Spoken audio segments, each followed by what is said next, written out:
অতি গুরুত্বপূর্ণ 5টা আমলের কথা বলবো ইনশাআল্লাহ। কয়টা আমল?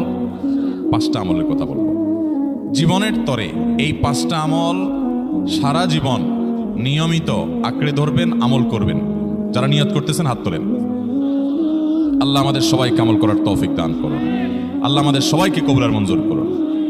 নাম্বার 1, সবচেয়ে বেশি যেটা করতে হবে পরিমাণে, জুমার দিন, জুমার রাত, বৃহস্পতিবার সন্ধ্যা থেকে নিয়ে শুক্রবার সন্ধ্যার আগ পর্যন্ত পরিমাণে সবচেয়ে বেশি করতে হবে যে আমলটা, সেটা হলো দুরূদ শরীফের আমল।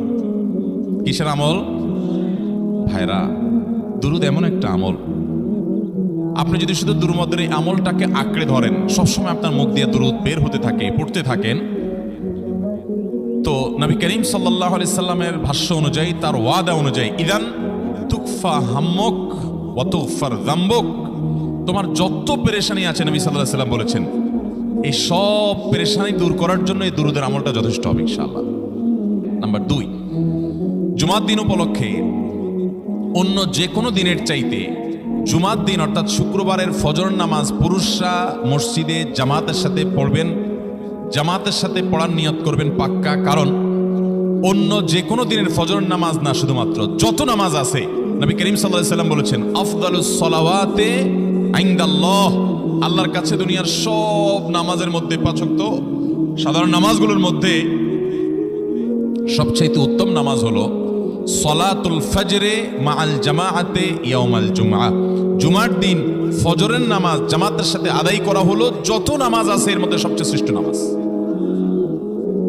তাহলে জুমার দিনে এই বিষয়টা বিশেষভাবে খেয়াল রাখবো। জুমার দিন ফজর নামাজটা পুরুষরা কোথায় পড়বো, এবং সেটা বৃহস্পতিবার থেকে পরিকল্পনা শুরু করবো যে কালকের ফজর নামাজ যাতে কোনো অবস্থাতে আমার মিস না হয়। আচ্ছা, 3 নম্বর আমল হলো সূরা কাহাফ পড়বো। কোন সূরা পড়বো? সূরা কাহাফ। যারা কোরআন পড়তে পারেন না তারা শুনবেন, আর যারা পড়তে পারেন তারা নিজে পড়বেন। সূরা কাহাফ যদি জুমার দিন কেউ পড়ে, নবী করিম সাল্লাল্লাহু আলাইহি সাল্লাম বলেছেন, এই সূরাটা তার জন্য নূর হবে, নূর, আলো আল্লাহর তরফ থেকে। কিয়ামতের ময়দানে ভয়াবহ গুটগুটে অন্ধকার হবে। কিয়ামতের একটা ভয়াবহ শাস্তি হলো অন্ধকারের শাস্তি। ভাইরা আমার, অন্ধকারের শাস্তি মানে এমন ভয়াবহ অন্ধকার হবে যে দুনিয়ার অন্ধকারের সাথে কোনো তুলনাযোগ্য নয়।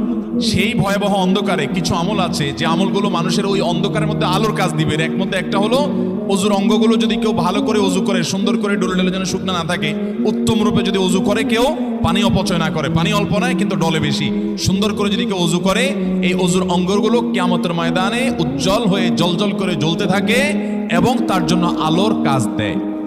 সবাই